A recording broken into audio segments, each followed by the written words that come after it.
Nhi. Hiếu Nhi. Hiếu Nhi.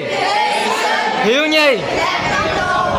Hiếu Nhi cầu nguyện rước lễ hy sinh làm tông đồ.